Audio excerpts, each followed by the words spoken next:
share the same oceans. We are every boy and girl. Come together and share our dreams. We'll be amongst the stars, and we know that it's destiny. And we are unity. We are unity. Evening, stay tuned until 9 o'clock tonight. We have Sembang, Santai bersama dengan mata kedua pengarah Tourism Malaysia. And please be reminded you are recorded to the live FB live streaming and YouTube live streaming.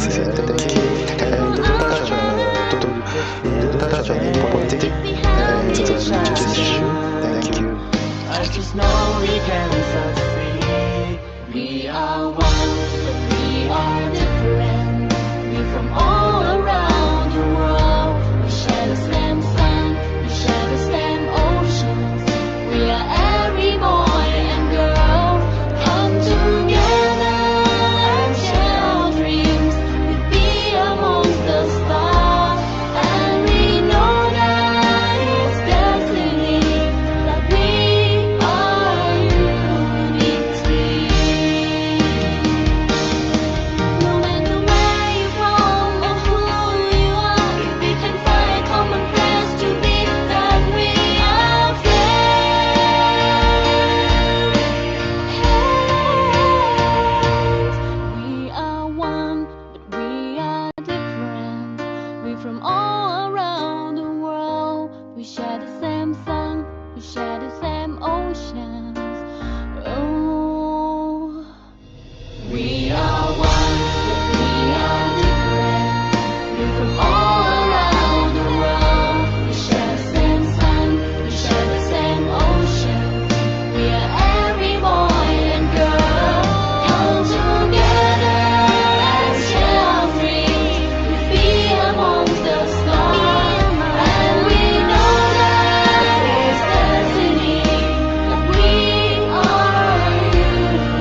We'll be still waiting for our guest of honor.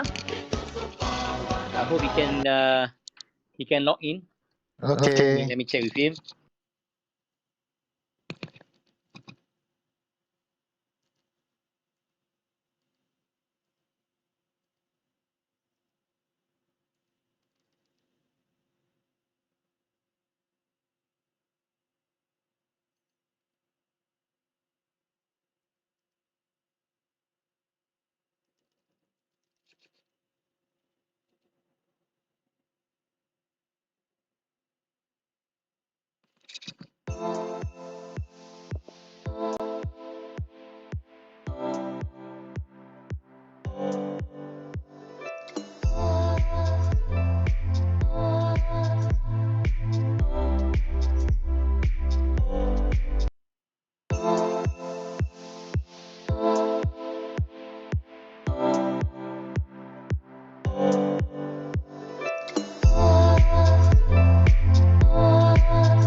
Hi, good evening, everybody. We still have 3 minutes to go until 9 o'clock. We will start our Clubhouse sessions. We sembang santai bersama dengan mantan ketua pengarah Tourism Malaysia. Okay, please be reminded you are recorded by the Facebook live streaming and YouTube live streaming. And we don't touch on any political issue and the religious issue. Thank you. Andy, we would like to ask for those who want to be up here at the stage. Please raise your hand. We will bring you up to raise the your stage. hand, and we will definitely bring you up on the stage. Anybody? We have Tan Tuan Syam here. We have Min, I think Shawita, Isaac, Shariza from Langkawi. Whoever wants to come, please join us on the stage. I invited Shama. Please come up to the Please stage. welcome. Raniza. We are still waiting for our guest of honor, Encik Zul. I hope he can be able to log in. I think he's quite new here with the Clubhouse.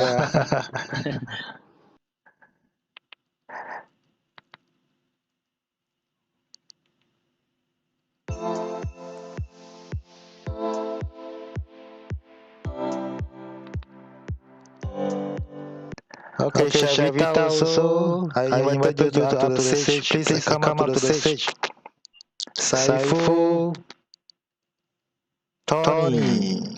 Hi, good evening, everyone. Hi, good evening. Stay tuned, until 9 o'clock. It's 1 minute to go. Good evening.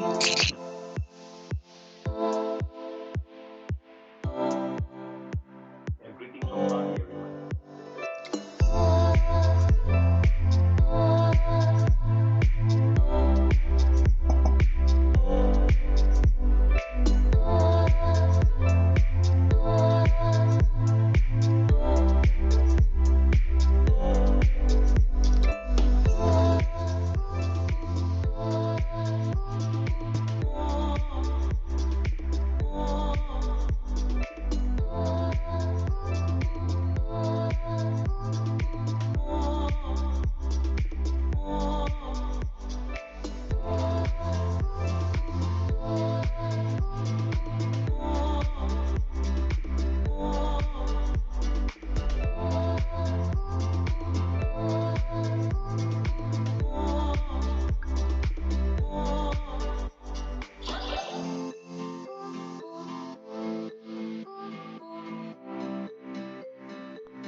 Andy, Zul has called. He's trying to connect now. He's connecting now. So while waiting, we can chat. Okay. Yeah. So how's Podisons, Andy? Protections, revenge tourism, but Sorry. mostly revenge tourism. Oh, revenge tourism. Oh, that's good. That's good. Yeah, but because intrastate, so penginapan for hotels is still eventually started, but it's not up to the interstate opens. So it's more than what I Yeah. expected. Yeah. More than what you expected. Wow, that's good. That's Yeah, good. One thing that before I was expected 10% occupancy, but come to 30%. uh-huh. Yeah. Wow, serious. Yes, And and you we're talking about see weekend or weekdays. weekend and this week is a school holiday, so we still expected a high volume, but on the street parking and traffic jam everywhere because they are day trip. All Oh, from yeah. Kuala Pila, all these Jumbo, all come to PD for the day trip lah. So Wow. overnight, yes but higher than what I expected. All right. Okay. Happy to hear that. Happy to hear that. Yeah. We also happy to, but we have to very tight control on that SOP lah. Also, the certificates must be complete lah. Yeah, talking about SOP, everybody is so excited on Langkawi. Oh yeah. We've been told that almost all the travel agents are focusing in Langkawi on promoting Langkawi. Yeah. So and a lot of them have been enjoying some a little bit breeze business. Yeah. It's refreshing to hear that. Yeah. And some of the hotels also are quite full. I was Yeah. told yesterday I had a discussion with one of the international hotels. He said, "Wow, this is they received thousands of room nights Yes. until October. So Yeah. that's good. That's good. The only thing we are so afraid that is it may not be last. Is normally That is right. Andy, normally the revenge tourism. Yeah. It Have to has some very draft. careful lah. This time is our last bullet. Yeah, this is the last bullet. Silver Yes. bullet. So that's why we have reminded to all the tourism player and the hotelier as well. We have to play our responsibility, even though to the traveller as well. Yeah. So Andy, for those who want to join us on the stage, please. Please come up, And raise your hand. please raise your hand, and we'll be glad to bring you up. There's no limit. We love to have a communication. We Sembang, love to have Santai. engagement. There is no such thing. One person's control the session. Everybody be able to talk and convey your message, convey your whatever idea. Maybe your idea is great. Can be used for our purposes. But maybe there's some idea. Who knows? Yeah. We have to We keep are on open changing. We keep discussion. on thinking. Yeah. Let me see if Encik Zul here. Encik Zul was just now was trying to connect. I hope be able to connect because he's quite new on this Clubhouse. Yeah, a lot of people not used to use Clubhouse. Yeah, that's right. Andy, we have a few of our friends, regular friends here. We have Tuan Syam from from Melaka, Tony from Bali, and Badrul. I had a roti john from Badrul, and very fantastic roti john. It's extra cheese, Rasa macam filling yesterday, so filling. So he brought us some roti john, and we have a few more. Sorry. Upon request. Special request. Yeah, all right. We have let me see, we have few. We have Shawita and Raniza. Raniza, apa khabar Raniza? Apa cerita? Ya, apa cerita Langkawi? Sihat, Alhamdulillah. Hi everyone. How are Hai you? Raniza. Hai. Langkawi Alhamdulillah. Memang jadi tumpuan Cik Zaidi. Bagus. Nak menang-tanya nak menjawab message. Relax. So very tight control lah. So we have to play our parts. Ya. Ya betul. So kita dah banyak request hotel even sampai next year Februari pun dah start booking. Bagus. Ya, December pun almost nak penuh dah. December. Bagus. So Raniza, you do promotion rate or not? Or you still sell high? We have a promotion, just a few rooms. Just a few rooms only lah, limited lah. Limited. Yeah. So do you all play the 50% reserve room, or you let them 100% back to back? Now we just open about 70% only. 70%. Yeah, you got to reserve some because we can't afford to back to back. Back to back is Yes. very dangerous. Yep. Yeah. Jumpa kat Alhamdulillah. Rizal nanti lah. Yeah, we pray hard. We pray hard. This is the last bullet. We cannot waste it. Ya, betul. Yeah, and also we do post in the Facebook or whatever social media. Always remind the traveller, everybody have a responsibility. Ya, betul. SOP kena jaga. Yeah. So every time post in the reminders or the social media, whoever want to travel, is our responsibility. Yep, betul. Just curious, Andy and Raniza, do your guests must they possess this vaccine certificate? Yes. Yeah. Strictly. Yeah. Strictly, betul. Wajib kena dos We dulu have kan? rejected also. Some are not 14 days. Mesti tunjuk dia punya Betul. vaksin sigil. So in fact, many cases we have rejected them to do the booking because of the not complete 14 days. Yeah. Even di Langkawi sekarang pun dah macam ada police stop, dia akan tanya vaksin punya sigil. Bagus. Ini semua authority semua kena pantau lah. Ya, betul. Andy, I think yesterday I had a conversation with Cik Riyad, the Asia's CEO. So he was, we discussed about the traffic via Asia. I think Asia has enjoyed a good business. Yep. With special packages to Langkawi. Yeah. Also, we have a dealing with Asia to cooperate with their flight as well. So even though PD or all the nations hoteliers are able to join Asia for their platform. Uzaidi, can you hear me? Yes, Zulkifly. Hi, Zulkifly. Yes. Hi, Andy here. How are you? Uzaidi. How's everybody doing? Good. We are waiting for you. Hang on. I make you as a moderator. Okay. Uzaidi. We start. Zulkifly is here. Alright, okay, thank you, great, fantastic. Bismillahirrahmanirrahim, Assalamualaikum dan good evening dan salam produktif pelancongan. Saya Uzaidi Udanis dan bersama dengan host Mr. Andy ingin mengucapkan selamat datang kepada semua rakan-rakan yang hadir pada malam ini. We know everybody is so busy, everybody is so excited for this Langkawi punya initiative Langkawi travel bubble, but nevertheless they still have time spend their time here in this room. So hari ni malam ni Andy, we have a special guest.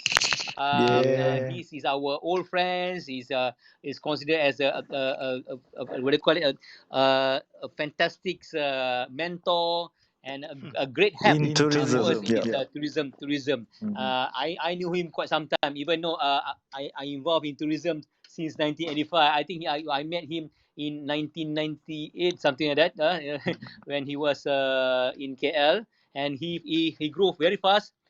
He moved very fast. He actually considered as one of the top person who is from bawah right to the top. Which he has a lot of experience, especially the office all over Malaysia and Sabah, Sarawak, and he also has, he has been in these other divisions, in overseas division in Bangkok. I know him in Bangkok, Thailand, Istanbul, and also West Asia and Africa. And also he was seconded as a director of my Sept in 2009, if I'm mistaken. If you correct me if I'm wrong, and also the Director General of Islamic Tourism Center. So he had a fantastic experience.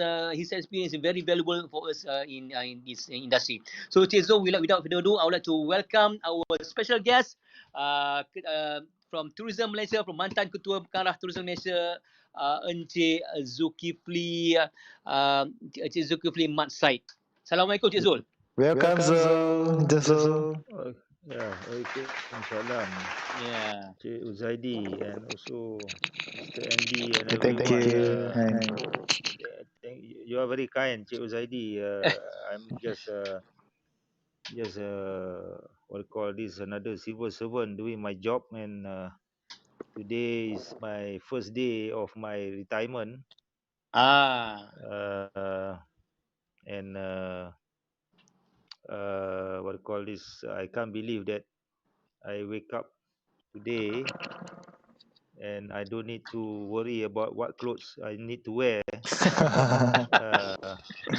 Going to the office is no longer something that I need to do anymore. So I'm slowly enjoying my freedom, lah, so to speak.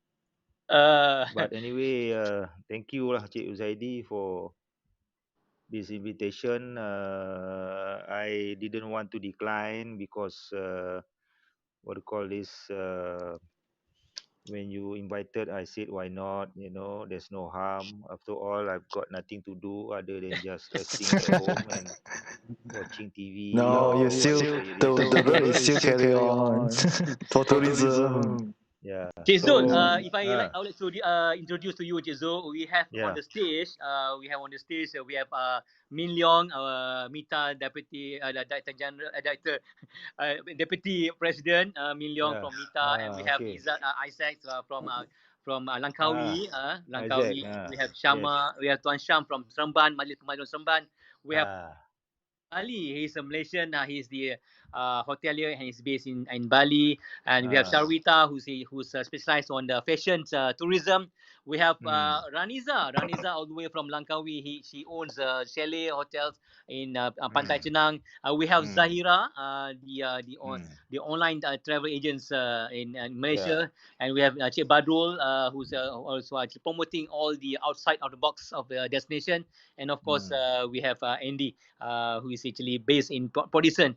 He is the based. So Cik Zul, we are so pleased, we are so grateful that Cik Zul sempat meluangkan masa bersama-sama dengan kita, dan juga kita bersama-sama dengan ramai antara kita yang lain-lain tu berada juga di sini, dan siapa-siapa yang ingin bercakap, berbincang untuk sila klik tangan tu, ikon tangan, dan saya akan bawa anda ke stage. Kita ada Tuan Zuhaimi daripada President Homestay. We have Cik Halim, orang Otai Hotels. We have Hans, we have Tuan Uzaidi, we have Miss Tam from the Homestay.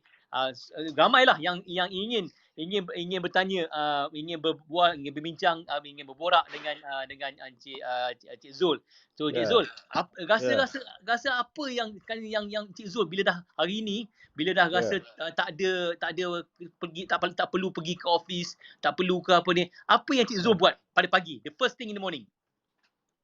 Well, Uzaidi wake up early in the morning for normal lah, the morning prayers, and then you have quiet breakfast at home, whatever is available at home. I'm not very fussy, as long as something that's edible, of course.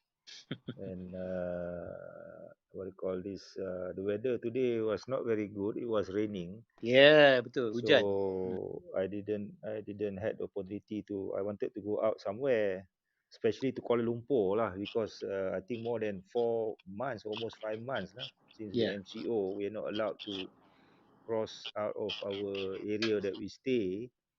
So when the weather subside a little bit, I took a slow drive to Kuala Lumpur with my wife, and we just went to KLCC, had breakfast. Had a late lunch.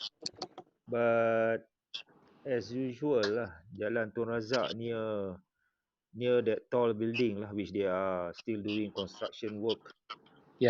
Very heavy traffic there, and I must say, the contractors over there, whoever they might be, I think Bandaraya should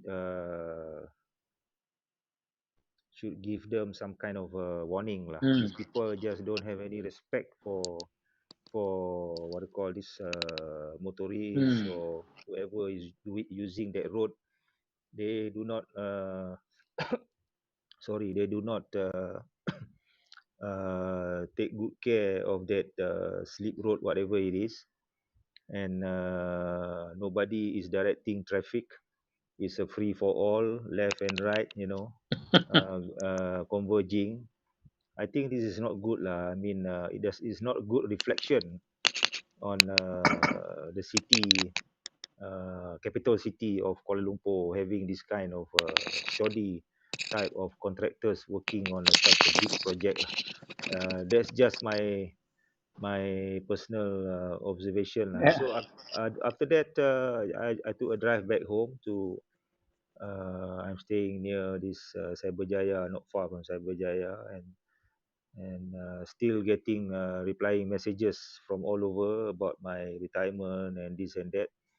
And I didn't expect getting from so many people. Some that I've can't remember where I met them, but they took the trouble of WhatsApp to me and thanking and congratulating whatever it is. So it's I'm touched lah by all this, but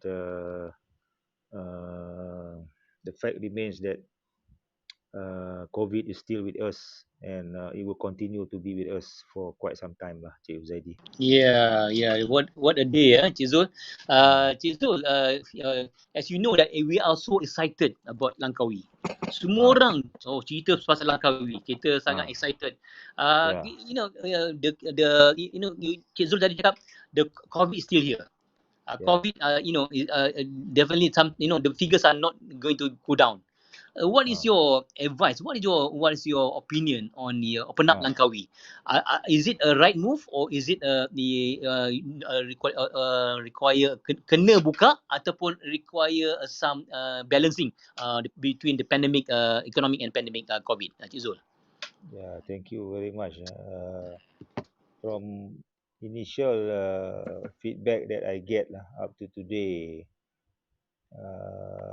you see, Malaysia likes public holiday lah. Malaysians just love public holiday. And in Malaysia, I don't know, I can't count how many public holidays that we have in the calendar. And then whenever a public holiday falls close to a weekend, people take another day off from their annual leave that they get. So this time Malaysia Day happens to fall on a Thursday. And a lot of people, I was made to understand, take just one day on Friday and they get 4 days. So the feedback that I got, flights are full from Kuala Lumpur to Langkawi. Malaysia Airline in particular is putting up additional flights. I think AirAsia also putting up additional flights. And on 16 September itself, we are looking at, this is just ballpark figure lah, probably close to 3,000 incoming what call this holiday makers, domestic holiday makers coming into Langkawi. So what does this translate to? Is it good? Is it not good? As far as the government is concerned,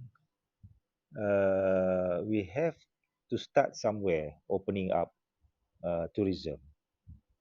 Put aside international tourism. Domestic is the savior at this stage of the pandemic that we are in. Langkawi, even before COVID, is a popular holiday resort island, and it continues to be, even though battered by COVID. So to balance between health, safety and economy, how do you balance that? This is also the biggest challenge when COVID first came. After a few months, the health DG also in every almost daily press conference being asked this question, when to open up businesses and so forth. So how do you balance? So I think everybody has learned that number one, you need to be vaccinated. I don't know for the life of me why some people just refuse to be vaccinated. I'm not saying that we should make it mandatory lah, but I think the government should look at it now seriously to make it mandatory lah. What do you call this? There is a good number of people in the civil service, not in the civil service, doing their own businesses. They just don't want to be vaccinated. So the benefits of vaccination has already been explained by the authorities and the experts. So this is something we need to accept the fact that we need to be vaccinated, and people who are fully vaccinated will only be allowed to engage in all these activities. So for Langkawi, impending this incoming holiday makers, influx of them due to this, I would say, long weekend, the business operators, they must be taking extra precaution, ensure that they are ready, their premises is ready to be open to accept these people. Your workers and staff is fully vaccinated. If you are not ready, then don't open. Nobody is forcing. Nobody is forcing. If your restaurant is not ready, don't open. If your hotel is not ready, don't open. Nobody is forcing. You can open in 1st November.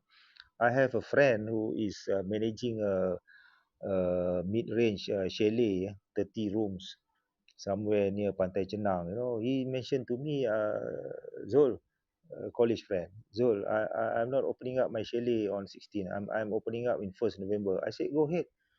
Nobody is forcing you to open on the 16th. So the same goes for everything there. Whether you are operating a water sport activity, F&B, high-end resort, or just a normal homestay, whatever it is, you feel that you are just not ready to accept visitors. You want to open up 1st December, later on when everything is fine, okay, you have put all your SOP in place, your workers are all vaccinated, they know the SOP, they know the drill, how to take care of people, how to serve people, how to service them, then you do it. If not, you take the hard decision, we are not going to open yet. The same thing, and then another thing, the relevant authorities in Langkawi, the state authorities together with the federal authorities, the district office, the RELA or whomever it is. Before finishing up my service, in informal discussion with the people there, I said perhaps you need to form your own task force there. Your own task force. This is your island. You look after it. Don't expect other people to look after it. You form your own task force, and when business is allowed to be open, people coming in, you organize this group, this task force, to go and patrol around the island. Make sure that holiday makers follow the SOP, especially those with small children. And businesses that don't follow the SOP, you report them. So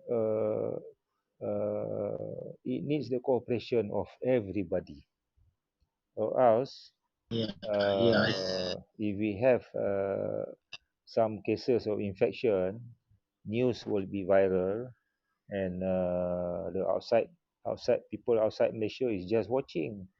You look at Phuket Sandbox, they were expecting more than 100,000.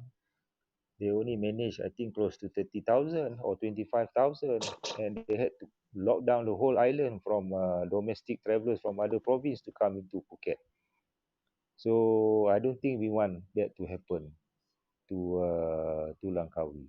So those going for holiday this long weekend, I wish them enjoy the holiday, but be responsible holiday makers. Yeah. Cik Zul, it's very interesting. Cik Zul cakap tadi, nobody is forcing you. Everybody especially in Langkawi, they probably they feel that they have to open, but basically they are not. They are free to open up anytime, and it's not easy to prepare to restart back the business. As you know that we've been for 20 months, Cik Zul. 20 months we have been still in the what they call it, dormant mode, and suddenly we have to start. Of course, the big companies, they have their own resources, but for small and medium companies, they have to restart back. They have to make sure that they have staff. They have to make sure that if they have restaurant, they have to make sure that the raw materials suppliers are in constant supply, and all this. It will take a little bit time because, as you know, the price, everything has been changed. And so, do you think that do you think that these small and medium companies require fully assistance from the especially from the bank, from the government, from the any agency? Do they need to be assisted, or let it be, or like open market? Just Uh, I don't have the formula lah to what you call this to say what is good, what is not good lah. But the 20 odd months perhaps that we have that we are not allowed to be in business, that time need to be used to relook within the organization or the business that we are doing, to re-strategize, to reset and to reflect on how to get ready when business is allowed to be open.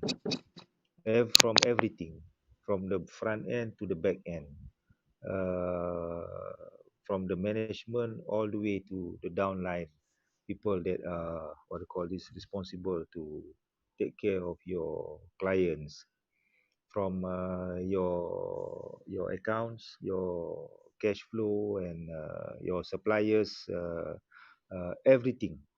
So everybody to help each other, suppliers to help the business operators, to help the workers, to help all the vendors or whatever it is that supply.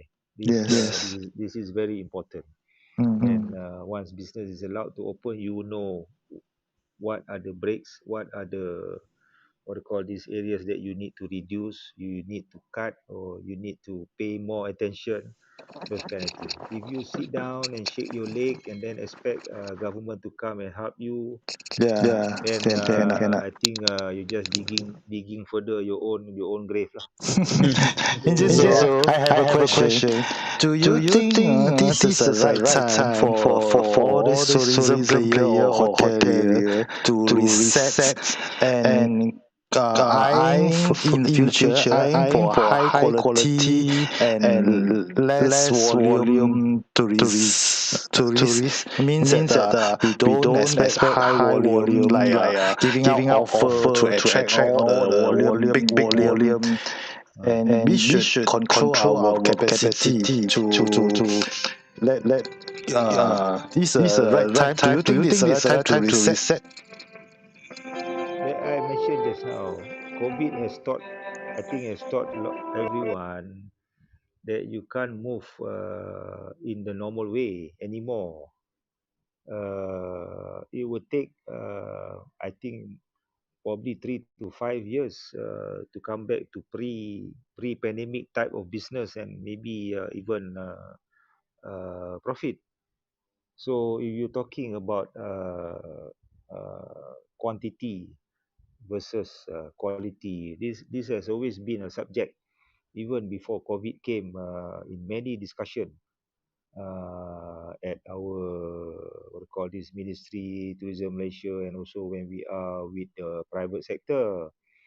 So if we are looking for quality visitors with money, visitors with quality, we need to look at what are we offering them, what product are we offering them, what quality product are we offering them, from accommodation, from the transportation they use to come here, from the services by the industry, tour operator, the vehicles, the what do you call this, the place they go and eat, the place they go and shop, the kind of retail outlet that they go and shop, the activities that they engage in. Everything will perhaps must reflect some kind of Quality. luxury there. People are willing to spend money to have the best that can be offered to them. That's right. They don't want to be together, mingling with the mass crowd Yeah. coming to have the holiday. So in the future, if we want this kind of visitors, I think we need to relook at what we have inside. Yes. The services. We do need to reposition ourselves. So do you I think we have the to. local authority need to allow more of this what do you call this budget accommodation at the shop houses?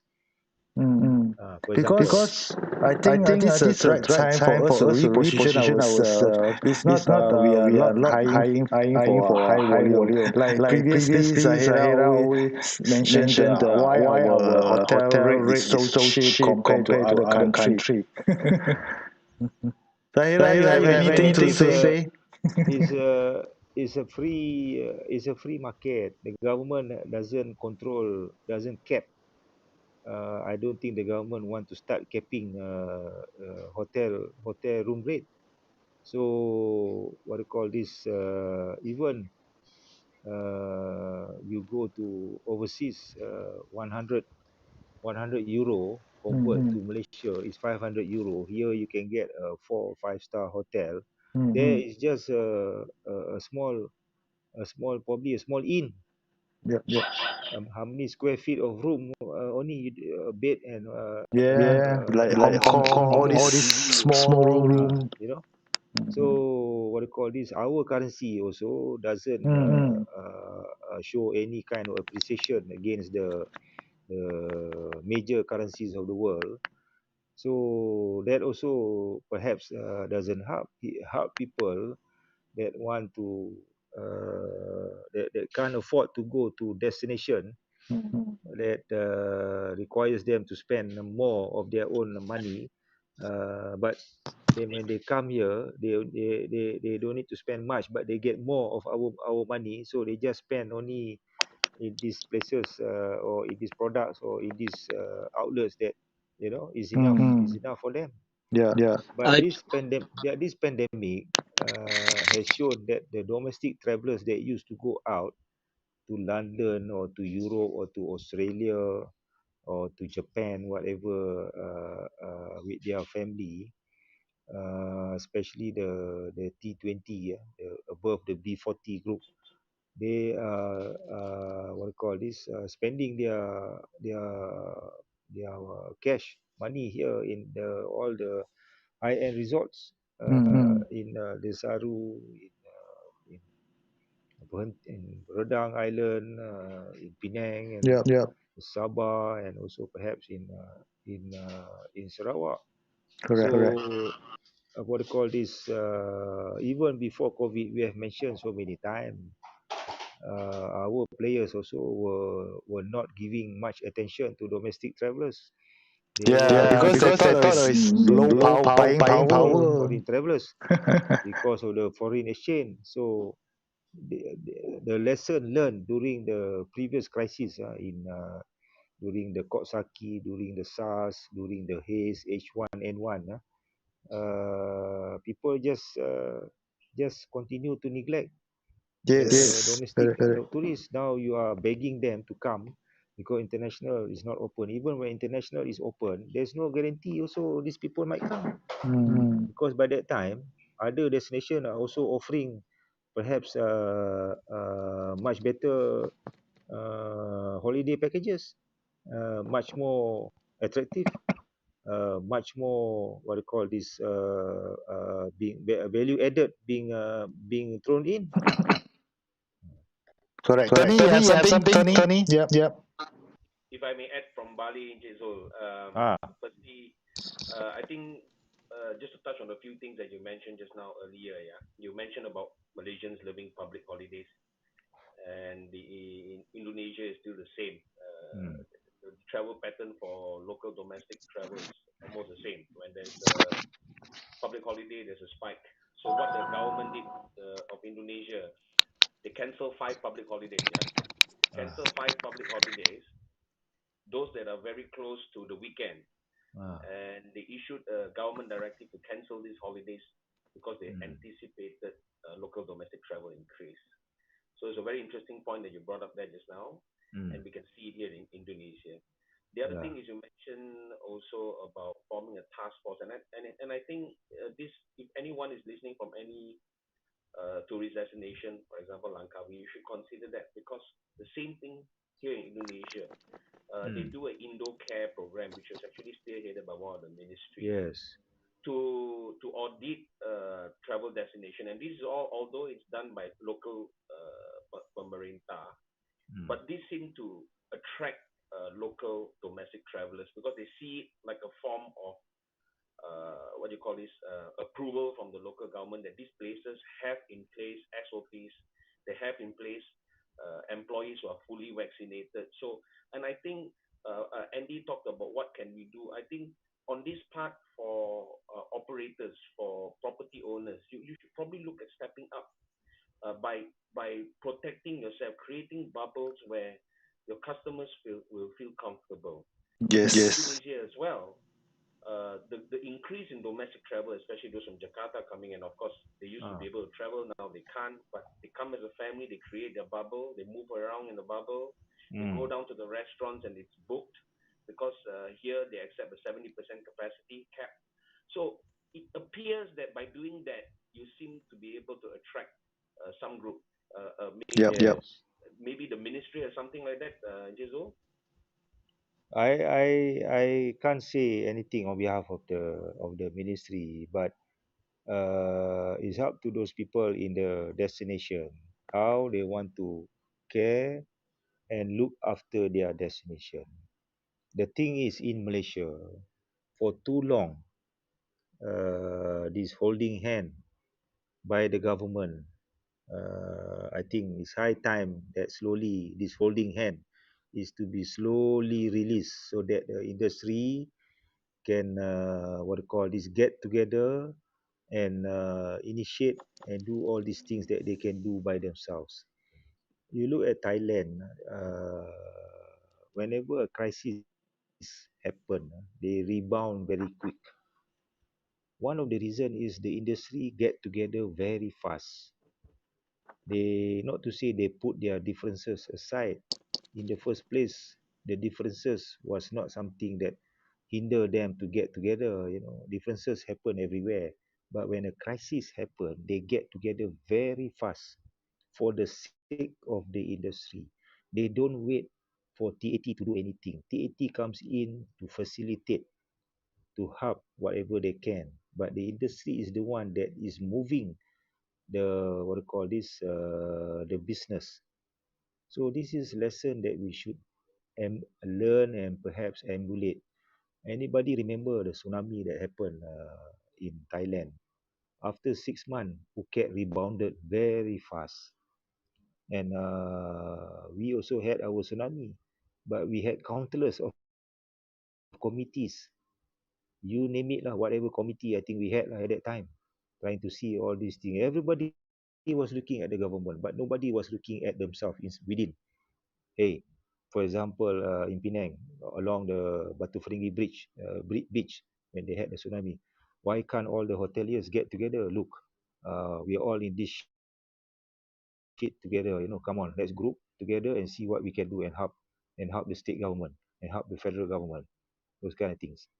So it's high time lah. You know, I think everybody should come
you might be surprised. Your occupancy might be full that 50% because there are people that just want to avoid other occupants with children. You see, so it's up to every business operator here how you want to reposition your own business, your own company, your own premises. You don't need to follow others. You can be the exception. You can be exception to the norm. And in tourism, it's like a science experiment. You experiment with something, it goes haywire, whatever it is, you learn from it. And then in the end, you get it right. And, you see the fruits of the labor. Very interesting. Very interesting. Andy, very interesting. In terms of the accepting children, we posing you. So, I did Uzaidi, yeah. And everybody listeners, I go to I might sound cruel. I go holiday. I just don't like kids running around, small kids running around in breakfast in the morning at the buffet. Not respecting other whatever it is. The parents just couldn't be bothered. They go to this fruit section. They go to the food section. They pick up this and that. Then they let go. And they put back all this and that. Hey, come on lah, brother. You bring your children. You look after them. Gotta take care of the children. Be responsible. What do you call this? Travelers. They bang on the they take the utensils and bang on the table, all this and that. Hey, what the hell is this? I want to have a nice, peaceful, quiet holiday. Same goes to China tourism. Last time the China tourists shout there and shout here. So Actually, don't mind if I add, Tanjung Ru, many years ago, when Tanjung Ru was under the first old management, they used to have a limited child policy. If I'm not mistaken, at that particular time, I'm talking about in early 2000 until end of 2000, maybe 10 or 11, they had a 25 children policy at one point of time. And it worked. Yeah, the policy. It's a limit, Hello? Yeah. Agree. We have a few hoteliers here. Or maybe we can get some opinion from the hoteliers. And Cik Halim is here. Cik Halim. Yeah, Halim. Halim. Accepting children. Good evening. Yeah, Halim, how are you? Tuan Zul, apa khabar? Baik. How are you, brother? Alhamdulillah. Baru nak kita buat program dengan PM, tiba-tiba tengok you dah retire. Time flies. Time flies indeed. I mean, you're right. What you mentioned before is very true. I mean, masa tsunami, during the tsunami, I just joined the Impiana group masa tu. And I had to go and do the rebuilding of the property in Phuket. And you're absolutely right. The way not only the government, the central bank appointed Siam Commercial Bank as the main loan provider, for the rebuilding exercise, and they literally sponsored or provided loans to the entire island, Phuket and the mainland Khao to rebuild with a very special loan. We were 2% of interest starting from year 3 after you reopen. Can you imagine? For 2 years plus, you'll be operating without having to pay interest, just the principal, and it's a 75 to 80% loan. So that's finance. Then, of course, the local community, the way they just rebounded, whether it was a tsunami, whether it was a bomb, or whatever negative news about the place. Everybody got together and I mean, we rebuilt our Impiana probably the slowest. It took us 10 months to rebuild. But everybody else within 4 to 6 months up and running and operating already. And kita dekat sini ni baru, as you say lah, nak set up committee and this and that. And committee after committee and after committee. and nothing, right?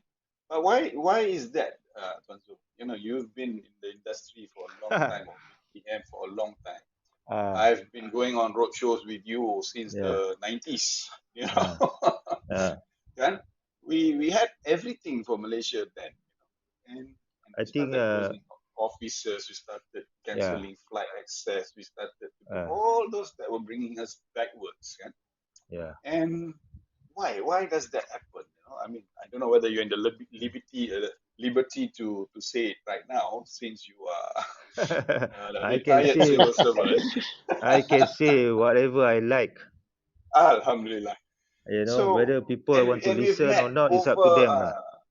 we've met over this minister. How many ministers have we met? We have how many, you know, DGs we've met, this and that. But sometimes I get this notion, Tourism Malaysia wants to do it like this and are ready to move forward, but there were red tapes here and there. Okay? So maybe, you know, you could enlighten us that we will not have this anger management about why is tourism so tiny, or why is the government like that, like. This Cik Alim, whether it's the private sector or whether it's the government, it is this three-letter word. Anybody can guess? Three-letter word. I dare not to say lah, Cik Zul. Dare not to say. I don't care. I don't care. You dare not say. Okay lah. We are now in an open discussion, right? We are all adults. We are all matured thinking people here. I like to think that.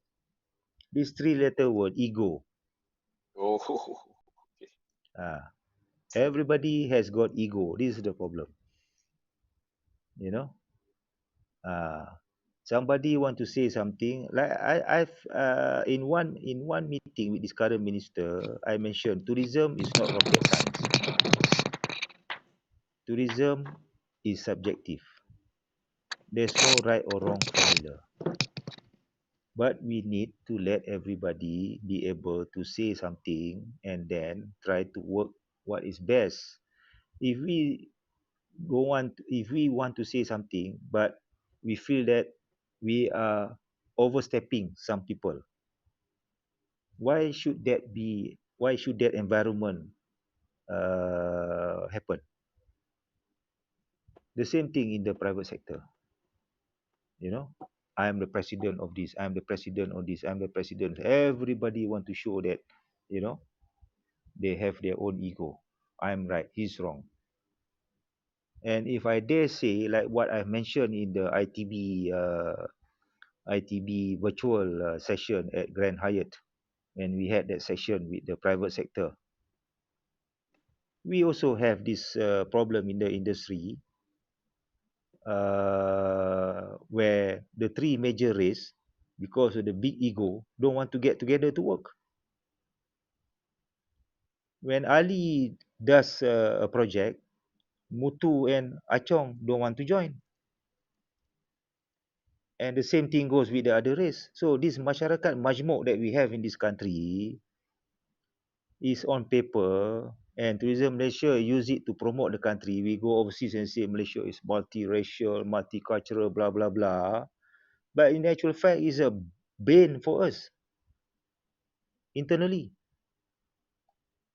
We are not getting together. We are letting our big ego, become the hurdle here. Some people, their association not accepting them anymore, they go and form another association. You know, and then they drag their old followers, and then they say they represent 300 people. So why do you need? I think in Southeast Asia, we are the only country where the tourism industry has so many associations. Yeah, I think so. Yeah. Betul. Betul. Why do you need this? I mean, not say why. Do you really need this so many associations? We have the Indian representing the travel association. We have the Chinese. Within the Chinese, you are split into inbound, outbound, whatever it is. Correct. Yeah. You know? Alim lucky hotel. We don't have so many. We don't have Only so my many. bar and Only ma. my bar and ma. No, I mean, yeah, my bar and ma is one thing, but then there must be creativity and innovation within the association itself. I mean, I've been talking about digitalization even Yeah. before COVID got to us, or globally. I've been talking about making sure that the hotels accept interns from universities. Can the association actually set up an intern allocation punya section to help the hotels and at the same time help the universities? And yet, when universities approach us, kita pun yalah sombong kadang-kadang. Oh, tak nak, we want to work with the tailors or we want to work with the Sunways. What about the other private universities? They also have students. They also need to be given internship, kan? I mean, you hit it spot on, lah, Tuan Zul, because number one, we are disjointed. We're so disjointed in this sector itself, in this industry itself. Dah lah, disjointment ada ego pula lagi lah. When you put these two together, and it's a formula to fail, technically.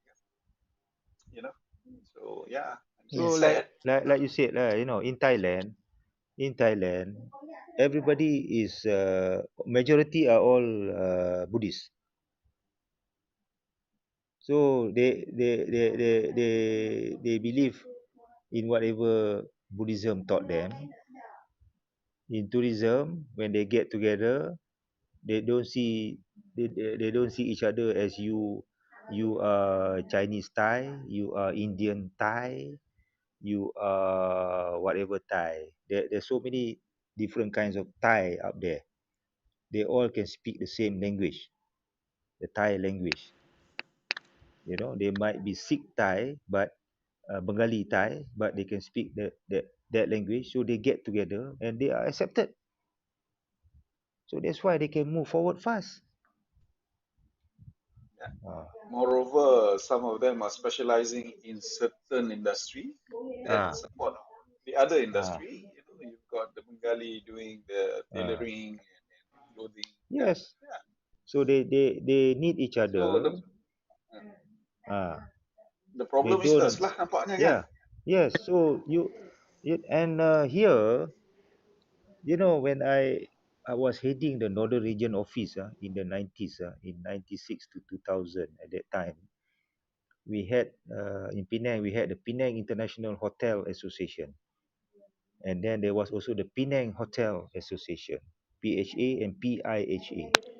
PIHA were these big boys lah, so to speak, all mostly from foreign, Mat Saleh, all this and that. So and PHA were the local ones, all this Julia Street,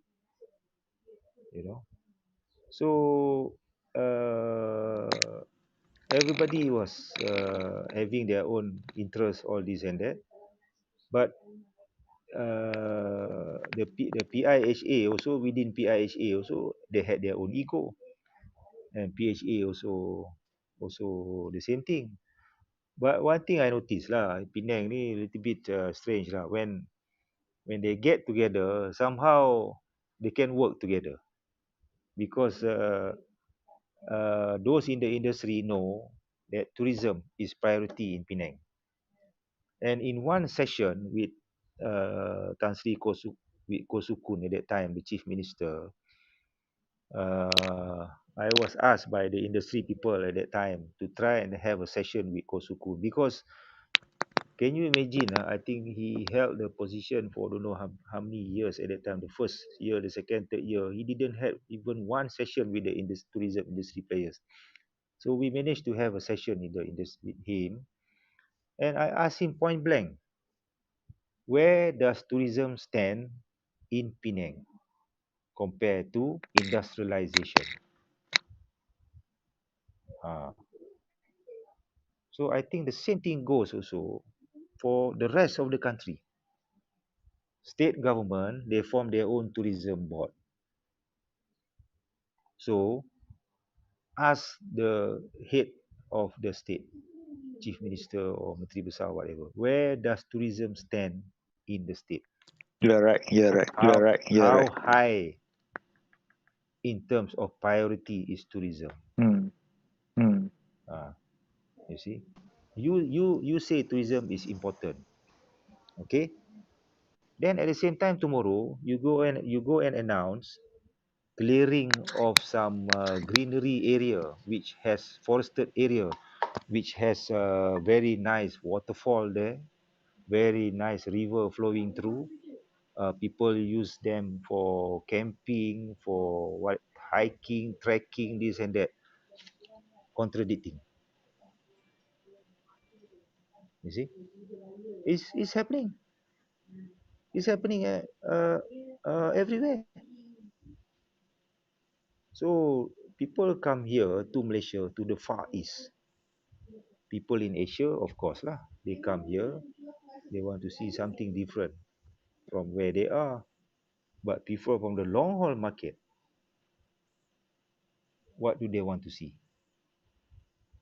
So we must position this country in Sabah, Sarawak, and in Semenanjung, pockets, areas where what do you call this is for this kind of visitors, and this area for that kind of visitors. People looking for that is in this area, and every state is competing. Okay, they can compete, fine, but you don't offer, to me lah, don't offer everything of the same. So you must have some kind of niche there. Yeah, uniqueness. Yeah, uniqueness. You know, so everybody knows. You go to Borneo, you see the natural, what do you call this, back to nature. Everybody knows Borneo, very exotic.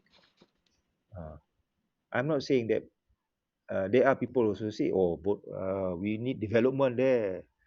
We cannot allow the indigenous, the ethnic people living still, you know, in scholar, whatever it is. So you need to balance lah. Okay, Zul, Zaira, go ahead, Zaira. Ya, Assalamualaikum Cik Zul, apa khabar? Baik. Assalamualaikum salam. Okay, Cik Zul, about this unity ni, I think I would like to also probably agree with you in a bigger way. Probably what you highlighted is more into association, government agencies and all that. But I'll share with you my experience being a B2B player. Okay, all this while we have been a B2B player working inbound towards Malaysia. So what I have realized, the disunity among the Malaysian travel agents and the unity among, probably I'll take example even Saudi or India or any other region. Contohnya in India, you have big Delhi agents who will distribute product to, I'm talking about outbound product, to the second tier city, third tier city. The third tier or the second tier city, they are okay to buy from a bigger agent in Delhi, for example. Okay, because for them is the bigger buying power. You reduce the price, transactions is easier, much more. Tapi kalau dekat Malaysia ni, agent and agents are very reluctant to work together because they foresee that everyone is a competitor. Even though, like for example, I'll just share with you, maybe an agent in let's say Kuching, he won't be able to market his product, katalah nak pergi Saudi ataupun nak pergi negara-negara yang dia target. All this while dia buat Europe. But they will not work with a local agent in KL who is actually handling Saudi market. Sebab dia rasa, oh nanti agent tu akan ambil I punya business. You know, the mindset of our Malaysian need to change. That we have to work collectively to do promotion, to sell the product. Correct. Macam contohnya, I'll give another example. Like maybe a bigger agent, a B2B agent in KL has a buying power of signing contract for 1,000 room nights. Jadi kita bring down the price. So it is okay for smaller agent to buy that particular contract yang kita dah sign, but they won't. They don't mind paying RM10 lebih, tapi dia takkan beli daripada another agent in Malaysia. So the disunity is only not among the agencies, but it's also among the, this is why probably most of the agents, we are unable to come out from this current situation. We are unable to move forward. We are unable to go beyond our comfort zone market. So I think the whole mindset kena berubah. That's my point on this. And secondly, about tadi yang kita kata pasal prices tu, Malaysia, we are becoming cheaper day by day. I think I've always spoken on this platform that Airbnb need to be really improved. Correct. Alright, so that's my 2 point. That of course I think I can go on about Airbnb. You know better than me. Tapi the disunity among the agents should know. Okay, for example, you nak target new market. You, let's say for example, you want a Korean customer when they reopen. Sabah agents no Korean customers, right? Why don't a Penang agent work with Sabah agent to penetrate the Korean market, but to get into Penang? So the disunity is a very big thing among the agents. To be very frank, they are okay just to do probably minimum transaction, tapi dia takkan bekerjasama. So that's my point of view. You see, it's not only the agents that don't want. It's not only the agents that don't want to work together or refuse to work together. I think if you ask me, even the states, you get tourists. I don't think they even want to share the tourists with the neighbouring state. Yeah, betul. Yeah, agree. Penang get a lot of tourists, for example, in the north. In the north, ada di Langkawi, Penang dapat. Nak minta tolong tour operator in Penang expand the package to mainland, to Kedah, to Perlis, for example, even to Bukit Merah, whatever it is. Punyalah susah. We must keep the tourists here in Penang. They should not go out. But in the end, the tourists end up saying, "Is this the only thing that we can see here? Getting bored. And anything else that we can go?" Ni I cakap, this goes back to what I mentioned just now. Nobody want to start the ball rolling by working together, unlike our neighbour up north. Agree. So this kind of mindset, I'm sorry to say lah, I think it will continue to be lah. It will continue to be because sorry to say this lah, we've got an education system that has gone kaput.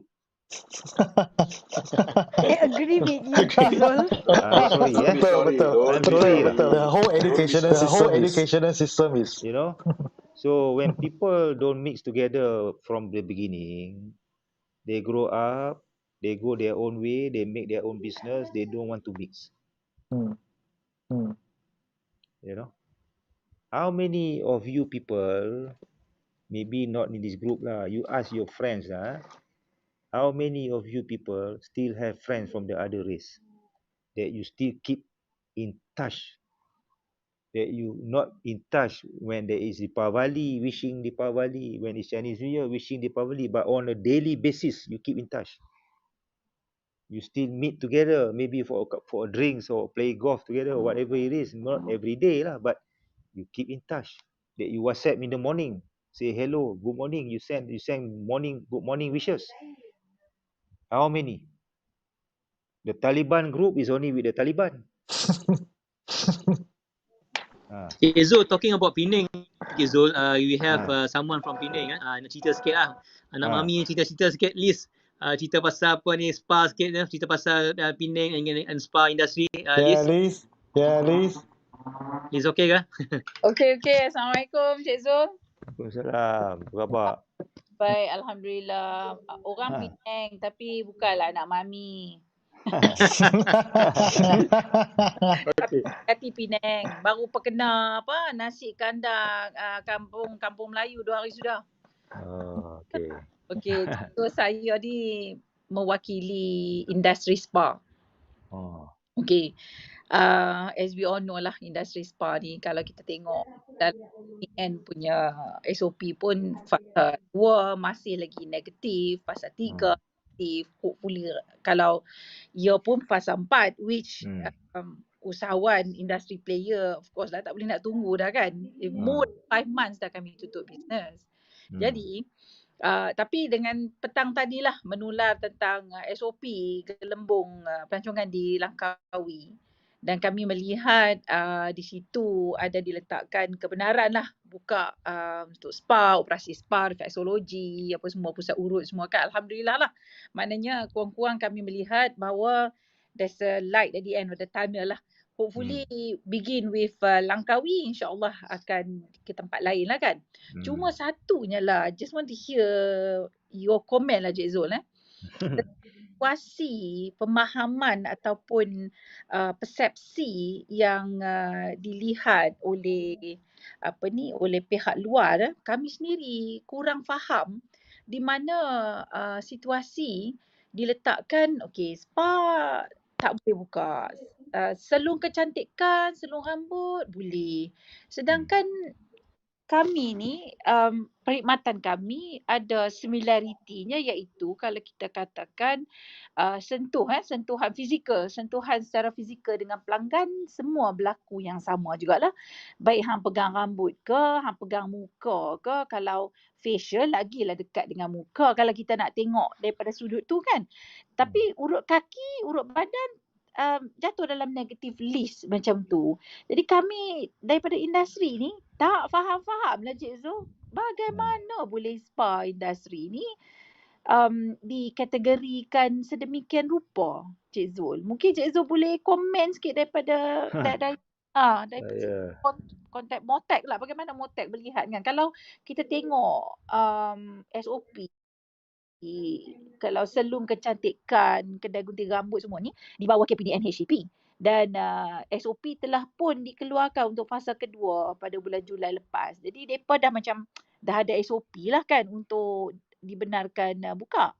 Tapi untuk spa ni masih belum ada lagi dikeluarkan dan keadaan dia begitu. So apa komen Cik Zul tentang ini Cik Zul? Actually, to be honest with you, I don't have much information about the spa industry dari segi SOP dia, yang apa yang dibenar, apa yang tak dibenar lah. Saya pun rasa bertanya juga, apa ni, okey lah, salon kedai gunting rambut tu dia servis dia potong rambut aje lah. So spa ni there's banyak dia punya services lah. Apa ni, bukan saja urut lah, macam-macam jenis urut ada lah. Yang 2 jam, yang 1 jam setengah, 45 minit dan sebagainya. And memang berlaku sentuhan tu memang berlaku agak lama lah, bergantung kepada apa yang orang tu minta buat servis. Banding dengan mungkin potong rambut tu tak sampai mungkin berapa minit, 20 minit mungkin sudah habis lah. So I think the government looking at the spa ni a bit delicate lah dari segi apa tu engagement klien dengan the therapist ni. Dari segi apa juga bahan-bahan yang digunakan, sabun dan minyak ke apa dan sebagainya tu. So but I stand to be corrected lah.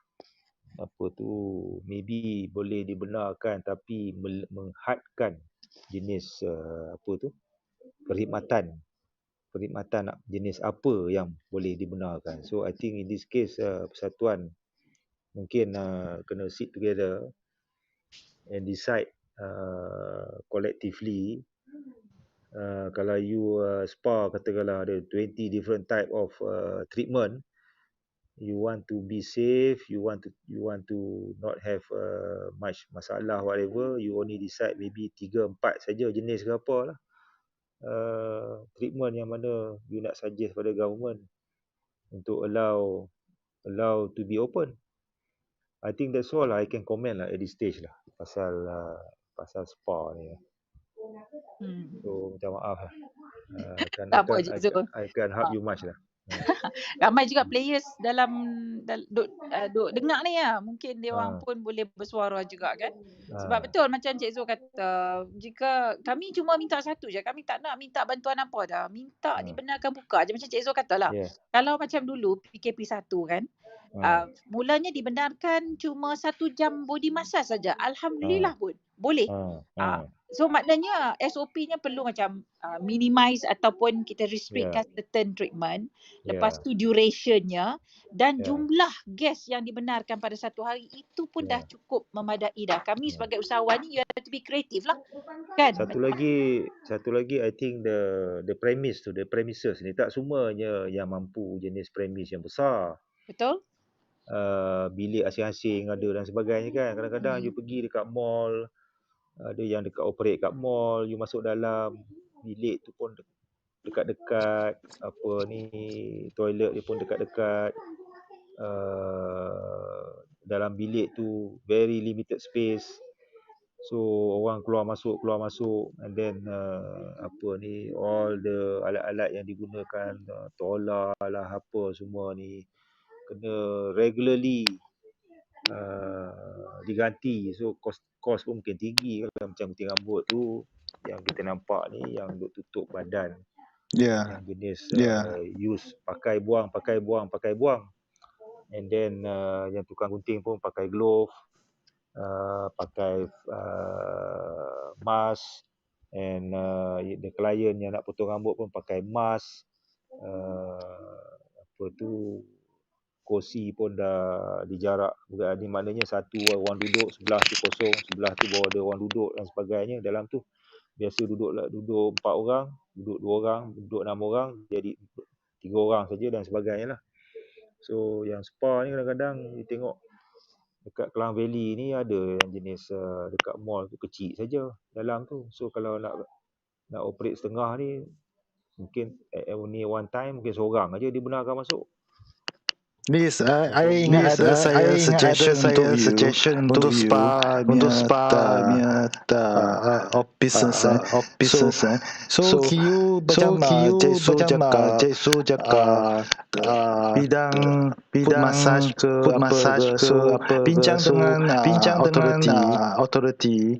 Apa you nak untuk jadi barber atau online ke pre-booking. So untuk SOP ketatkan tu, not to ask for open shop to allow public come in I think Andy, Puan Liz has done that.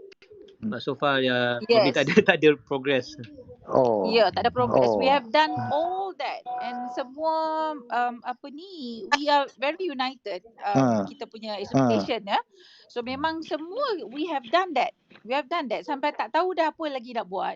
SOP ketat, semua je kita dah buat. In fact untuk pengetahuan Cik Zul waktu PKP yang pertama, when you mention about tuala apa semua tu kan, sebab tu yang, and then tempat kecil. Sebab tu saya kata kalau walaupun tempat kecil and kita buatkan SOP di mana at one time berapa orang and then ikut keluasan apa semua, that one can be done, tak ada masalah kan. And to the extent just to share my own business lah, Teratak Spa, when I first opened in July 2020 bila dibenarkan buka kan, I siapkan beli melalui Shopee. That's why I said usahawan ni kena kreatif lah, itu je kan. As long as we allow to open tu, we can be creative. So I beli daripada Shopee, Cik Zul, tuala bukan pakai buang. Tuala tu sebenarnya boleh dipakai semula. Tapi setiap guest yang masuk, I bagi tuala tu, and tuala tu dia orang bawa balik.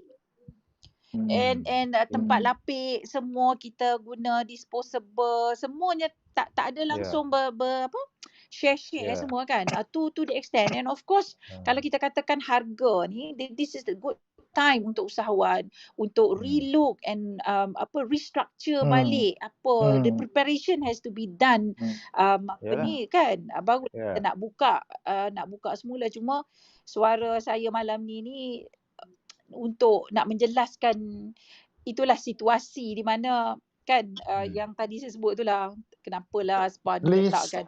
Itulah kalau nak buat online, I ingat tak ada sekatan untuk pre-book, online booking done. We all we So must you what? go to let's say of course you need to security lah to make sure the security lah. Then go to the house, visit the house with a group people for the massage, genuine massage. Tak Is it? boleh, Tak tak boleh. dibenarkan. Tak boleh. Tak boleh. Tak dibenarkan. Itu So lagi tak boleh. mana Tak, dia yang cakap? itu lagi tak boleh. That situation lah. So hopefully kami dibenarkan lah bila mana Langkawi dibenarkan spa. So we are so happy lah because ramai kawan-kawan kita di Langkawi ya. Diorang bolehlah bernafas sekarang ni. Bernafas lega lah kan. So itulah. Thank you Cik Zul for your comment. Okay, alright. Okay, maybe anybody else? Time is running out. Kita tak maulah hold on apa ni. Kita tak maulah pegang Cik Zul ni. Cik Zul baru nak enjoy Aiman ni. Baru dah kena belasah tanya soal kiri kanan. So I think you have to be fair to him. Min, do you have anything Min or Tuan Syam? Raniza from Langkawi, cakap sikit. Tuan Izaz. Min. Yes, Cik Zul. Min. I would like to wish you happy birthday. Happy birthday. Thank you. Happy birthday. Hari ni kan? Semalam lah. Officially semalam kan Cik Zul? Today. Civil servant, your birthday is the day you no longer is active civil service lah. You leave the civil service lah on your birthday. Oh, very good. That is remember. Senang untuk diingatkan. Cik Zul. Thank you so much lah. During your service in TM and you really give us a lot of help, whatever lah kan. So thank you very much. Tapi I ada satu soalan lah. This one we actually can do a little bit of brainstorm. You see due to this COVID a lot of people say COVID is help the industry. I mean in tourism industry. Some people say COVID bantu kita sebab everything back to zero and then kita kita rancang semula, kita sit down, kita tengok balik and then we relax and we plan and we take off again. Tapi ada juga orang kata COVID kill us. There is no hope, no future for the tourism industry. So my question is, what is your opinion on this impact by COVID? And my second question itu dia related sikit lah. Okay, because you have obviously banyak tahun dekat tourism So, have you seen the changing and apa punca ataupun perubahan yang paling ketara when the government changed? When the government changed, our minister changed. So, after the change of government until today, do you see that the tourism industry have been moving backward and we are getting backward and backward and backwards? And how, what in your point of view, how we should overcome this? Oh, I don't know where to begin lah. Soalan maut. Min ni soalan maut lah Min. Tak adalah, just chat saja. But personally for me, COVID has shown me the true colours of people lah. I think some of you might agree lah. So, or most of you might agree lah. So, the people that I thought all this while was with us in the industry, going for sales mission, whatever it is, drinking cappuccino at the coffee at the hotel lobby lounge after this promotion period, blah blah blah, those kind of thing. When COVID came, business was halted, this and that. They vent their anger to the government. So it also included people like us, us in Tourism Malaysia that has helped a lot people in the industry, whether monetary or non-monetary, I've got people putting in a WhatsApp group that I'm a part of it. They write there, tutup lah Motek, tutup lah Tourism Malaysia. So, when I read this, I get very, very disappointed lah with these people. You want to get angry, at least be responsible lah. Remember the good times and also must remember the bad time. Life is not a honeymoon all the while. I mentioned just now earlier, we had crises in the past, but those crises perhaps does not measure like what the pandemic that we are facing there now, but it's still a crisis. So we need to be together, we need to hug together, we need to find ways how we can work together, not criticizing or finger pointing or blaming all this and that. Whatever amount of money the government give as a one-off, whatever it is still not going to be enough. That won't solve the problem. So other countries are also facing the same thing. So people need to just accept that this is fated. It happened probably for a reason. There is a reason it happened. What can the lessons be learned from this? Big companies, for example, you have cash flow, good cash flow, you have good reserves, all this and that during good times. Why must you spend lavishly? Is there really a need for that? There is an old saying, sediakan payung sebelum hujan. Literally, prepare umbrella before the rain comes. The same thing with small companies. You make some profit, you put aside for a rainy day. So what I call this,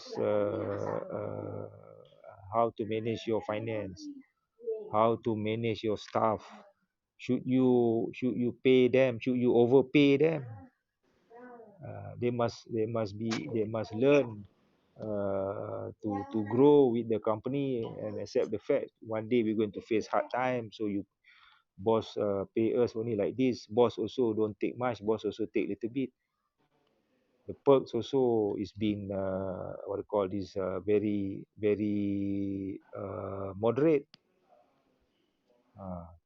So there must be change of mindset lah. I mean, to learn from this pandemic, how we reset our business, how we relook within.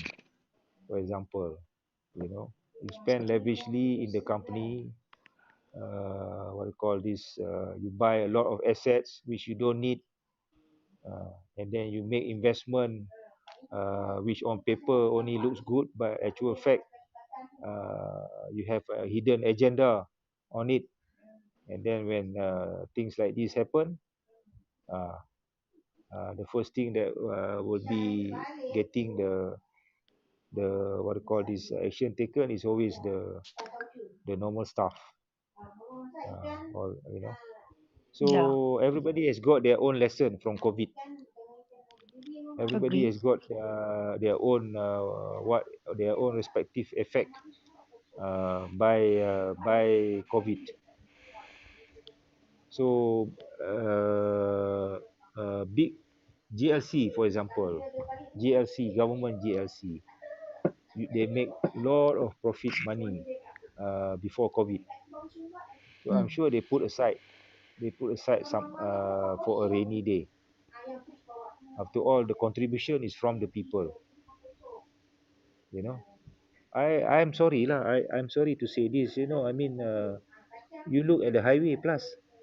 I don't see them lowering their toll rate or whatsoever during this pandemic time. You pay still the same. Astro, for example, I'm still paying the same monthly fees. They are monopoly. Sudah cut lah. There's no other TV channel offering satellite TV. Now is for example, Netflix. you know or not? Yeah, but still you subscribe only I don't know how many ringgit, less than 30, 40, depending on whatever you take lah, whole family, whatever it is. You see. So service provider, you make money all these years, you must give back. And the banks, they make a lot of money from the interest from the loans, whatever. The banks. I'm sure, they can just close one eye and say, okay, 1 year repayment period, we're not going to take from you. You try to recover within 1 year, whatever it is. Like Halim mentioned just now, 1 year, 1.5 year, whatever it is. You pay later when you can afford to. This is what I say, helping each other. But you just worry about yourself. You don't worry about the other people. So the country is at a standstill, and the government has got to come in and be the referee. And it's not helping. The politicians are arguing among themselves who is to take over. Making it more worse. So where is the people's interest now come in? But the people also, you are not going to change if you don't make that change for yourself. Cik Zul, saya ada satu soalan, Cik Zul.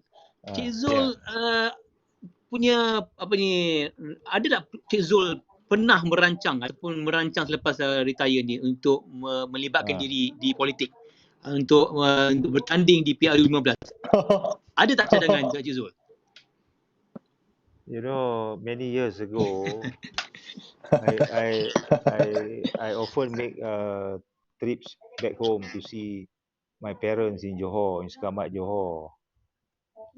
So he's an old UMNO veteran lah. Okay. What do you call this? Some people there, when we go back, we talk about politics, this and that. I say, Zul, I think kau satu hari kena fikir lah, bertanding lah, this and that. But you see, the culture has changed a lot from the early days right up to now.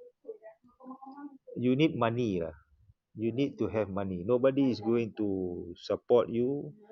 Nobody is going to promote you. Nobody is going to push you. I think if you don't have some money to spend. Nobody is going to make the poster free for you. Nobody is going to do this just because I believe in you. You see?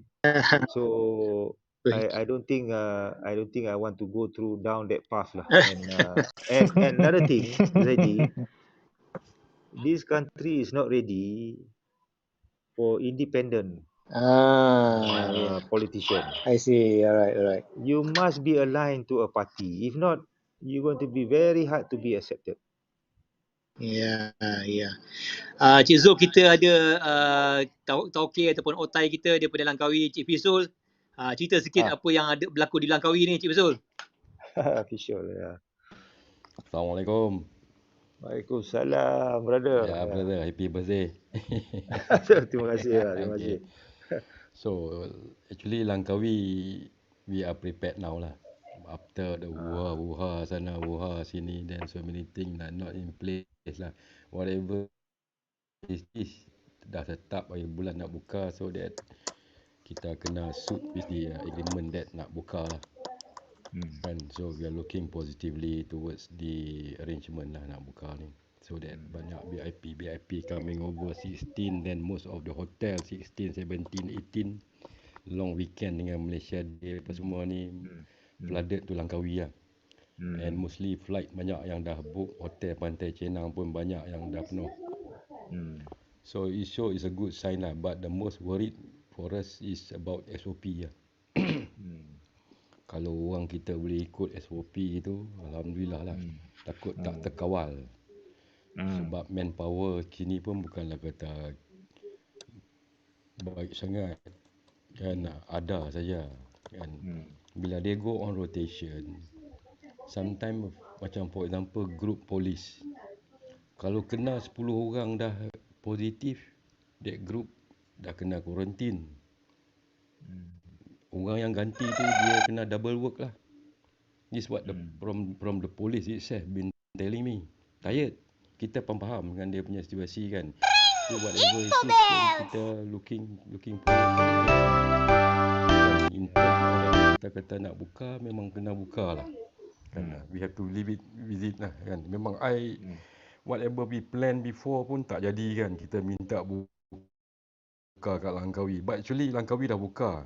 Everyday now pun dah tengok movement dah memang apa nama ni dah berjalan lah. Kedai makan pun dah buka, tempat-tempat semua dah buka, movement dah bagui. Tapi itulah yang kita takut lah. Macam hari ni pun ada lagi case about 30 plus. Yesterday about 89. Hopefully, we getting lower and lower lah.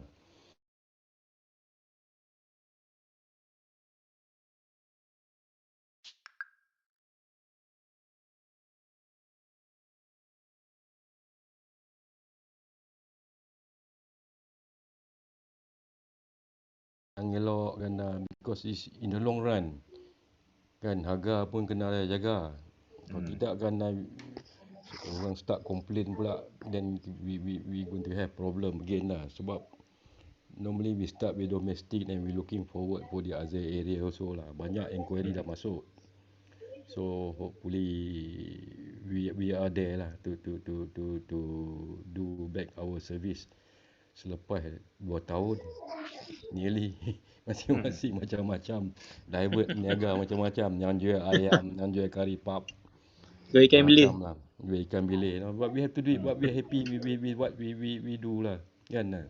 So alhamdulillah kan. So then thank you very much lah for your assistance while during your service to us also, then we talk the same language.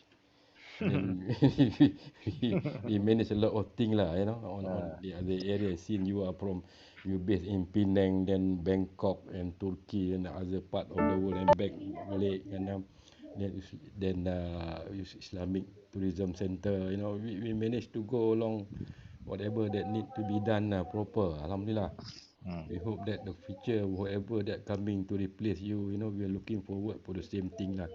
To have a mutual understanding and work very closely, in term of our industry lah. Sayang, industri ni kita memang sayang. Kalau kita tak betul-betul fokus, tumpu, tak ada jiwa kan, tak usah buat apa lah. You need a soul for this industry. And you know what you're doing, you can plan proper, Jatuh bangun ni biasa. Itu dah jadi macam kita kata kehidupan lah, in term of whatever yang kita nak buat, then we focus for it lah. Alhamdulillah lah. So itu saja yang nak komen lah, nak bagi tahu. Thank you Encik Fizul. Sama. Thank you Encik Fizul. Mungkin sebelum tu kita nak sebelum wrap up ke, mungkin ada 1-2 ke yang ingin sekaligus nantikan Cik Fizul akan wrap up lah semua. Mungkin Cik Fitra daripada ITC, mungkin ada apa ke pesanan ke apa ke, minta dia ke, silakan Cik Fitra. Okey, terima kasih Cik Uzaidi. Cik Zul, Assalamualaikum. Waalaikumsalam. Fitra, how are you? Yeah, I'm good. Good talk lah, good session malam ni. I came in late just now, tapi I heard a lot of things. So itulah, just firstly want to wish you happy birthday. Thank you, Fitra. Okay, and itulah for those who don't know Cik Zul, he was my DG and my mentor lah for 6 years. For 6 years. 6 tahun ya? 6 tahun. I learned a lot from him lah. 5 years. 5 years, 5.5 lah kot. Lebih kurang, give or take. And during his tenure with ITC, Cik Zul, he led the development of Muslim-friendly hospitality standard. So now I pula leading this Muslim-friendly spa standards.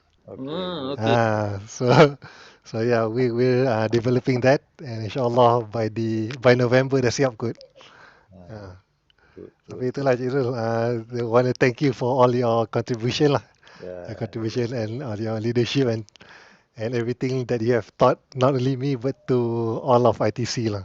Alright, Cik Peter. Thank you very much. Thank you. I think saya Okay. rasa ramai yang really appreciate the contribution of Cik Zul. Walaupun Cik Zul KP sebagai KP tu bukannya panjang tapi memberi satu impak yang positif untuk tourism Malaysia. Jadi mungkin ada siapa lagi yang ingat Cik ni Badrul, ada you have anything in Badrul ataupun Cik Gani? Before we wrap up. Naniza? Ya, Tuan Cik Gani. Uzaidi. Silakan Gani. Ya. Cadangan, apa cadangan?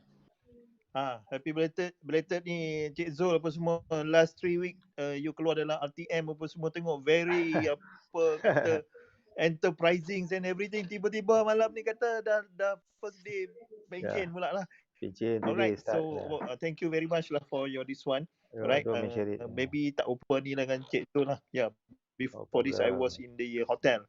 Right, nak cerita sikit pasal Langkawi apa semua tu, macam Cik Fishul cakap lah. Eventually, after all the what's so hoo-has, but somehow now all quiet at the Western Front. Maknanya everyone is like smoothly prepared and everything. Semua senyum aja because hotels and everything has been this one. Alhamdulillah lah, I rasa tengok booking sampai ke early January, sampai macam tu sekali. Alright, so this one lah. But on the SOP tu baru je PDF, official PDF baru keluar saja petang tadi. Alright, it's quite a very clear cut lah. Alright, cuma kalau tengok daripada social media, nak cerita sikit, yang people pergi ke police station, even though ambil flight ticket, tapi bila turun di Langkawi, there must be a travel agent ataupun someone yang menguruskan. Alright, and then as per timbalan Director General of Police pun cakap, Datuk Mazlan cakap yang polis lagi tambah di Langkawi ni ada checking on documents lah, on off lah, macam tu. So to ensure yang memang SOP compliance, and then there is a agents yang menguruskan dia movement tu lah. So eventually things looking good lah, kita nak tengok, and then kita pun nak happily kita nak bagi tahu kawan-kawan yang lain di tempat-tempat lain, especially Melaka. I'm hometown Melaka kan. Slowly buka semua, bubbles, bubblings everywhere lah. So there's a harapan kita orang semua lah. So everyone rezeki tu kita share nationwide lah. Thank you. Alright, thank you. Siapa lagi ingin mengucapkan apakah any wishes ke ataupun sebarang cadangan ke? Kita ada Puan Amy daripada Presiden Maiba pun ada sini. Naiklah atas Amy. Ataupun Datuk Nur Zaliha pun daripada Malaysian Tourism Council pun ada sini. Siapa yang ingin berucap atau apa sebelum kita end the session. Ataupun Datin Rayu, silakan. Siapa yang tu sila angkat ni, sila angkat tangan dan kita akan bawa tu. Okey Datin Rayu. Assalamualaikum. Salam Datin. Selamat malam. Hi everybody. Hi. Okay. Hi, Datin. So thank you Uzaidi, thank you for inviting. I have nothing much to say actually. Cumanya I've been listening from since start and everything was good. Great discussion. Thank you very much for sharing. And happy birthday to you, Cik Zul. Thank you very much. Datin ni the owner of Tash Tours, one of the active travel agents. Okay, Tuan Syam daripada Seremban. Cerita sikit. Ya Syam. Datuk Noh. Hello, Datuk. Hello, Cik Zul. Apa khabar, Duk? Baik. Tuk kenal saya kan? Kenal. Kena tanya sekali lagi. Okay, saya dah kenal Cik Zul ni lama dah. Ever since I join tourism. So since and then the last time with ITC and DG. Saya ingin mengambil kesempatan ni, Cik Zul, mengucapkan selamat bersara, and don't just bersara, you have to be active because to keep you alive, rather than you, because we still need you, your advice and all that. Boleh ya Cik Zul? Boleh. So and not forgetting wishing you a belated birthday. Sorry hari tu tak sempat nak ucap. Okay, Cik Zul, all the best. Terima kasih. Yeah, same to everyone. Okay. Fantastic. So before kita end wrap up the session, mungkin kita nak serahkan balik semula pada Cik Zul. Mungkin Cik Zul ada nasihat ke, ada yang mungkin marah ke, nak rotan kita ke, sebab kita been naughty for the past 1-2 years ni. Give some energy to tourism. Apa cadangan lah Cik Zul sebelum kita wrap up the session. Cik Zul. Terima kasih lah Cik Uzaidi.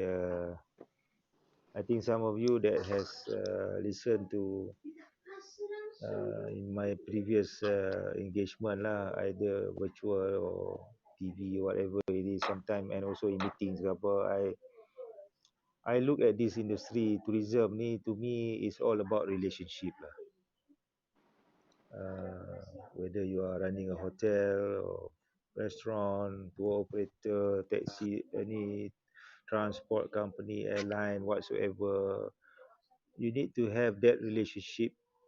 Not just you and your industry partners, you need to also have that relationship with your guests and your clients. This is something I think in Malaysia we are still lacking.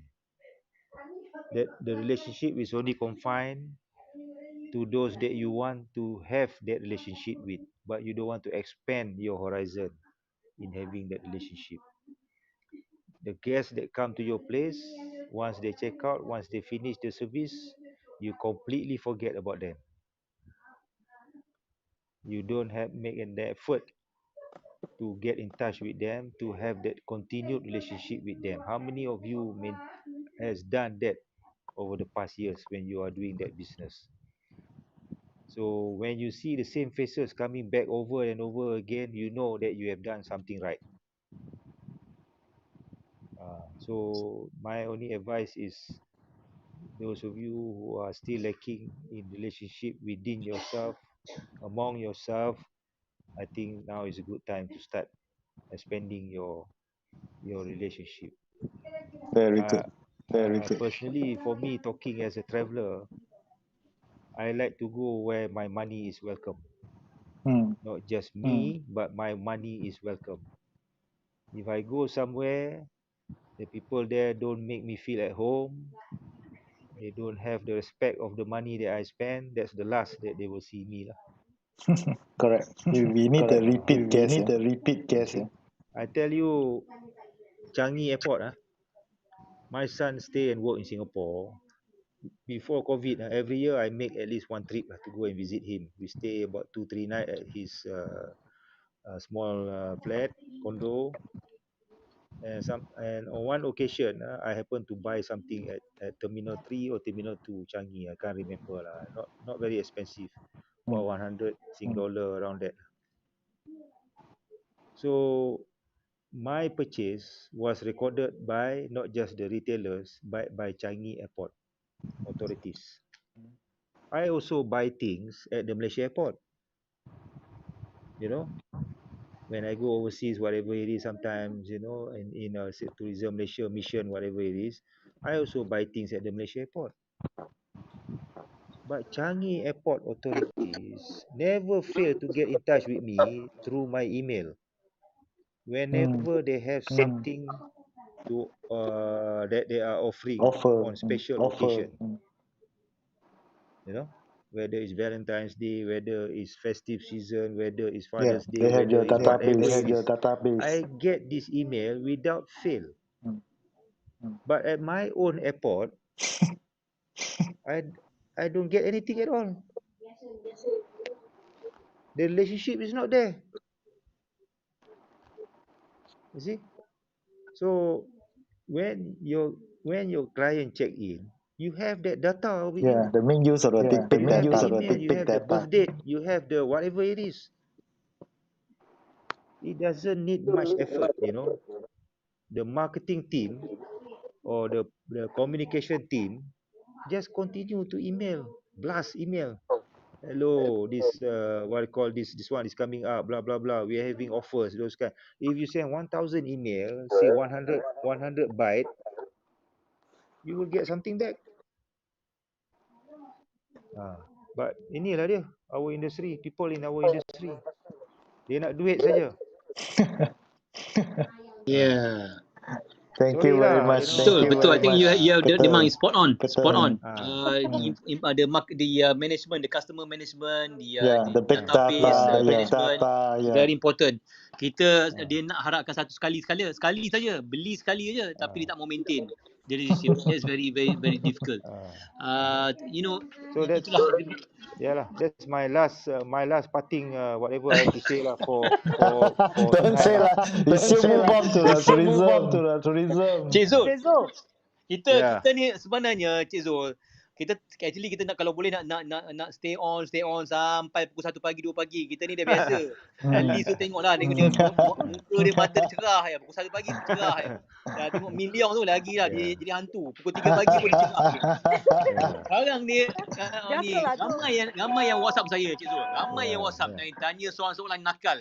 Dan juga mungkin Min boleh tanya untuk Zul sebelum kita end session. Mungkin apa nakal tu? Last question. Cik Zul, last question. Ni semua orang nak tahu ni, tapi cuma nakal sikit question tu. Siapa yang akan ganti Cik Zul lepas ni? Siapa tahu tak? Ada. Memang you find out lah sooner or later lah. Sudah tahu. Nakal Min ni. Doesn't sound very encouraging lah Tuan Zul. Bersambung. Yalah, sambung. Alim cakap apa tadi? Cakap tu macam tak encouraging je whoever's coming. Aduh. Well, somebody will take over lah. But how that somebody perform is another thing. So I've said my piece internally. So hopefully, the whatever it is can be carried through lah. I hope probably for much more better lah. Hopefully, like Uzaidi said lah. I only had 10 plus months only, so there were a lot of things we wanted to do, but COVID calls the shot. So but anyway, I think we managed to do whatever we can lah within that short time frame lah. Itu dia. Daripada tetamu khas kita Cik Zul mantan KP Tourism Malaysia, dan saya amat berbangga lah kerana dapat bekerjasama dengan Cik Zul selama 10 bulan ni. Banyak actually ramai yang tak tahu sebenarnya, tapi tourism melalui di bawah pimpinan Cik Zul banyak benda yang telah Cik Zul improve in terms of governance, in terms of delivery, in terms of improvement. Banyaklah yang saya nampak dengan mata saya sendiri, walaupun ramai yang tak tahu yang itu sebenarnya adalah hasil-hasil inisiatif Encik Zul. Jadi saya bagi pihak industri, saya ingin mengucapkan jutaan terima kasih kepada Encik Zul kerana memberi satu sinaran bagi kami. Yes, we play a song for him. Yes. Dan also kita mengucapkan juga terima kasih, dan janganlah hanya because of the retirement kita masing-masing be a stranger. We need a lot of advice from Cik Zul. Jadi majlis mengucapkan jutaan terima kasih kerana Cik Zul sudi melapangkan diri pada malam ini sampai 10 dekat pukul 11 malam ni Cik Zul. Tak perasan. Maaf lah kerana terlewat sikit because sepatutnya 1 jam lebih, tapi ni dekat pukul 11. Saya mengucapkan terima kasih banyak Cik Zul. Happy birthday. Kita ramai-ramai lah kita sebelum kita berpisah ni, kita nyanyilah sikit. Happy birthday. Okay, satu Andy.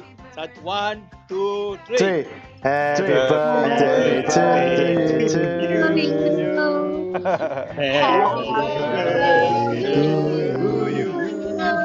Happy birthday to you.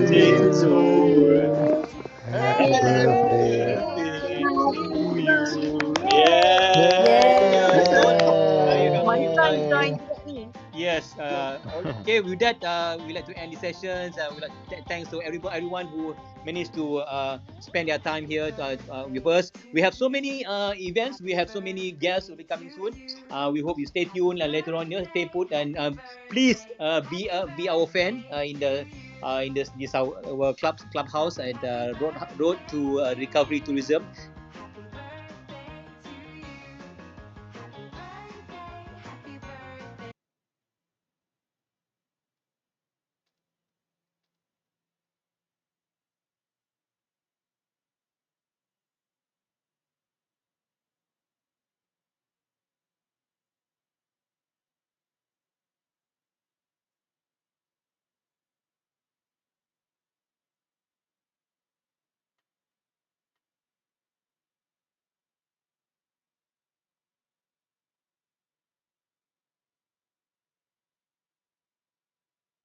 lah.